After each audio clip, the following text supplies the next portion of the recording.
Hi, welcome to the first in my series of lectures about the art of giving presentations. This is week 1 and this is video 1, and in this video I'd like to outline the basic structure of an informative presentation. Okay, the first thing I'd like to say at this point is that basically presentations should not be fully scripted. I don't think it's a good use of your time for you to completely type out exactly what you're going to say in your presentation. And certainly it's not a good thing in general to be reading what you've typed up as if you're reading.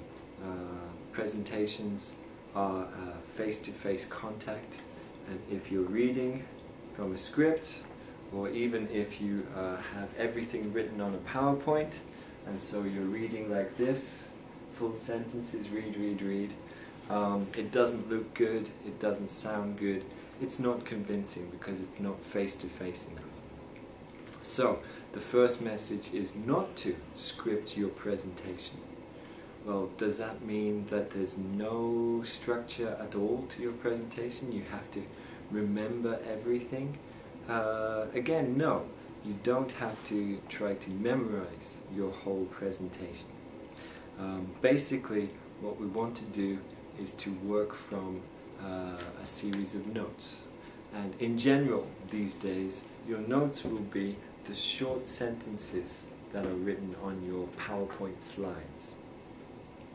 And then it's up to you to take the note form on your PowerPoint slides and to turn that into sentences and to give the extra information and to bring this information to life and make it interesting and really establish the connection with the listener, with the audience.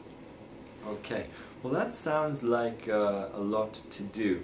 But the good news is that there are some things that are pretty much always the same in a standard presentation, in a standard Western presentation.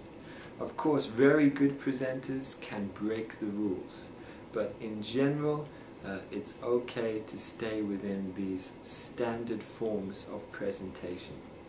Now, what do I mean by that? Well, first, there's a usual structure to a presentation.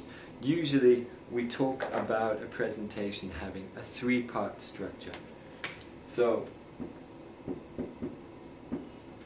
we begin with an introduction.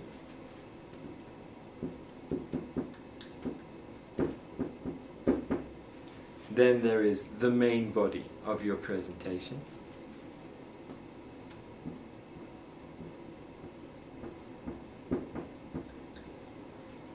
And then there is the conclusion of your presentation. So we have 3 parts: an introduction, the main body, and the conclusion. We like to do things in 3s in presentations. The introduction covers many topics. For example, welcoming the audience, introducing yourself, explaining about timing, how long your presentation is going to be, explaining about whether they can ask questions or not as you go along, explaining about taking notes or handouts.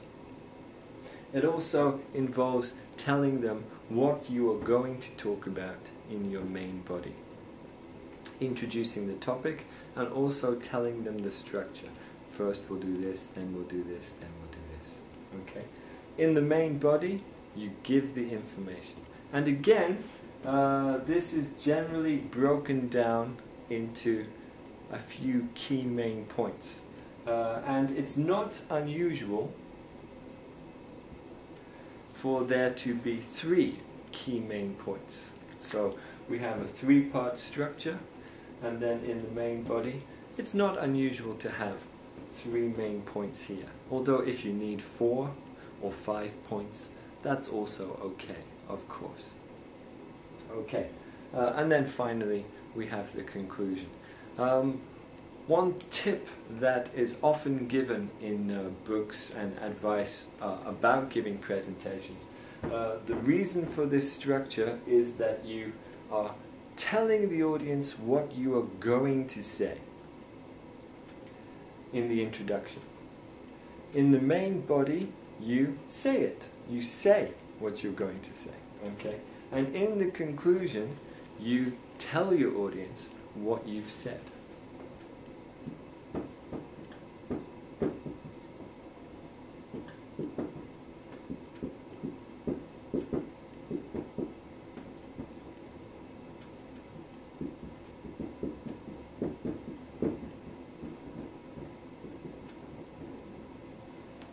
Okay, so in the introduction, you tell them what you're going to say. In the main body, you say it.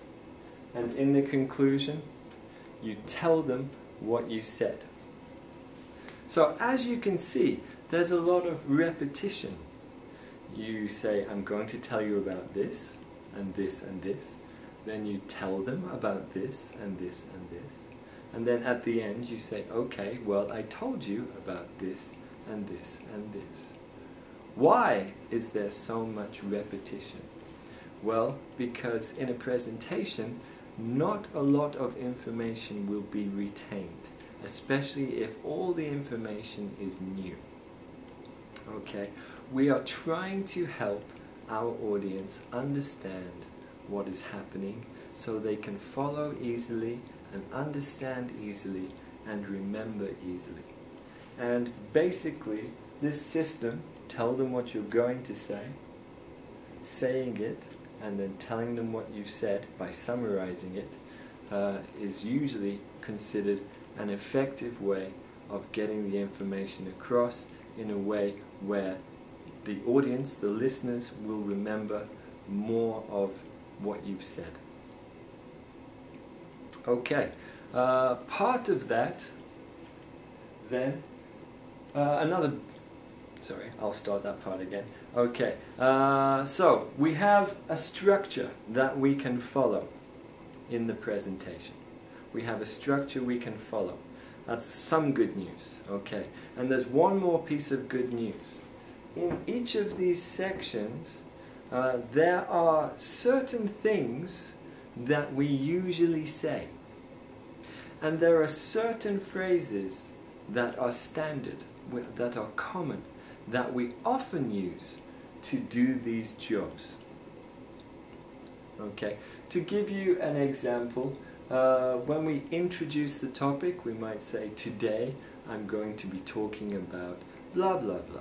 Okay, and there are some phrases like, today I'm going to be talking about blah blah blah, or today I'd like to tell you about blah blah blah, which are standard phrases for introducing your topic.